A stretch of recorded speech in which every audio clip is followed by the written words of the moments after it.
What's going on, everybody? I'm here with Vince Hucek from Milwaukee. You know him from the Oktoberfest episode.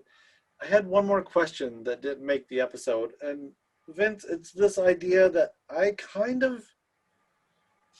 going to say I kind of saw it, but until I worked at a craft brewery in marketing, I didn't realize like how just like weird and off kilter it is. It's just the idea. I call it the wag the dog, the tail wagging the dog. It's when seasonal beers come out way before you expect. Because of the way that production goes, you need to make sure you sell it. You don't want to be buying it back 3 weeks after the season's over. So Oktoberfest, I feel like, is that beer. There's summer beers, there's Maibach's, there's winter beers, but there's no beer that like no one wants to freaking buy after October 31st, like an Oktoberfest. So as an Oktoberfest fan, have you noticed that? Can you speak on that? Like, what do you feel about when you see an Oktoberfest in like early August, late July? So there's two things that I would think about is that when we started talking about making that Oktoberfest video, I was shocked. I was shocked last year, but I was more shocked this year that I could get 2 of the 4 beers that we did in the first week of August. And by the second week of August, I didn't have access to Summit because they didn't have it at my local store. But as soon as I asked them for it, they immediately had it. I had all 4 of these beers by the 3rd week of August, and I could have had them sooner if I just would have asked for them, which was remarkable.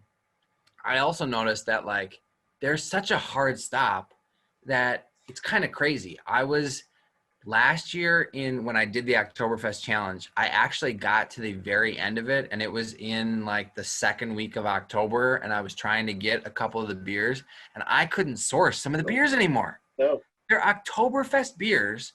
It is the month of October, which like I understand that it's like September is what it is, but I don't think the average American understands that Oktoberfest beer is really September. Yeah. No. And so it blew my mind that in the 2nd week of October, some of these beers I could not get anymore. It also was such a, like, you really want to find yourself ingratiated to Staghorn. You know what I could find on the shelves of pretty much every local store was Staghorn still. And so in the last week of October, I got 5 6-packs and I wrote out that and another. There were a couple, and this didn't make the episode, but a couple breweries that I like in Wisconsin, Hinterland, which is in Green Bay, and Potosi, which is over kind of like by La Crosse, are 2 other, I think, just phenomenal beers. I couldn't get Hinterland anymore, but I could find one more 6-pack in like the last week of October. I stumbled upon it at a liquor store where they had a 6-pack of Potosi, and I was like, oh, like, give me that. Because it's the end of October and you still have 1 6-pack of Oktoberfest. And so like I have to have that. It's crazy though. Yeah, it's an interesting thing to watch. Like, you know, the distributors want, you know, it's all about lead time, right? Unless you are selling it right across the bar as a tap room, it's really about like, okay, your distributor wants it here. That means brewery is sending it, say, late July even. Yeah. Like Summit would send stuff in late July to their distributors because that would take 2 or 3 weeks. And by the time it comes out, it's, you know, early September. And then, you know, they want to be in their winter seasonal by November, which I would still totally drink Oktoberfest. But once it's Halloween, it's like the winter seasonal.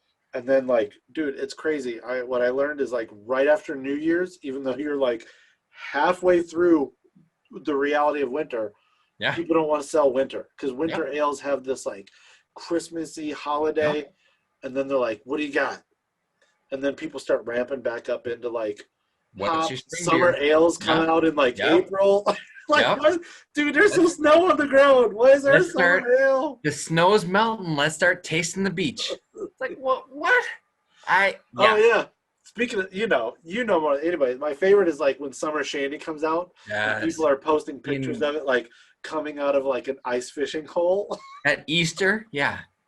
That like here's some Easter eggs and summer shandy. What? Yeah, I mean that's when you gotta remember that like distribution is 50 states, right? Like the reality of Minnesota Yeah. and Wisconsin is not the reality of Texas, Yeah. Florida, Tennessee. So And that's where I think some breweries like that's where New Glarus, I think, and some breweries hit it right is they go, you know what, we could be a national brand. Like New Glarus could totally be a national brand, but they're choosing deliberately not to be able to say like, we're gonna be closer aligned. And you know what? Like speaking to what I was just saying before, like I could find Staghorn on the shelf at the end of October, and I could find it at the beginning of August. So like the window was longer on both ends than you would see with most of the national brands. So sometimes I think breweries that purposely limit distribution sometimes can like speak to that a little bit, because you're talking about like across the bar, like you can be a little bit more quick to respond to some of those designs. Obviously traditionally Oktoberfest you're supposed to do for months and months, but let's be real, like you yeah, could have an Oktoberfest in 3 weeks if you really needed to. um I think sometimes that like shorter feedback loop of just doing a tap room or like self distribution thing can sometimes be advantageous to breweries to be able to like offer a more cohesive like offering on stuff. yeah, that's a in-depth way of looking at it. Yeah, there's just especially right now, there's so many people trying to survive on different levels, right? You've Right. got production breweries who used to be like the black sheep who are now doing the best because people Yeah. are buying 12 packs and taking them home. Yep. You know, thank God there's people still supporting tap rooms doing crowlers. But yeah, like this Yeah. year's flipped. A year ago, the people who look like they're on their way out are suddenly very strong. It's And the unreal. people who look like they were catering to like 5 or 6 people are catering to 1 or 2 people, Yeah. like on scale. So That I talked to a couple of my buddies. I mentioned Venture Brewery in Milwaukee here that I think is like super underrated in Milwaukee.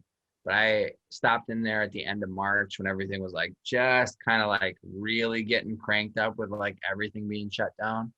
And they at the time, and they've done pretty well throughout, but at the end of March, beginning of April, they were saying like we've done better than we kind of ever have. And like, yes, we've had to totally swerve yeah, from like, we're not doing any face to face now, and we've had to totally shift into canning and stuff.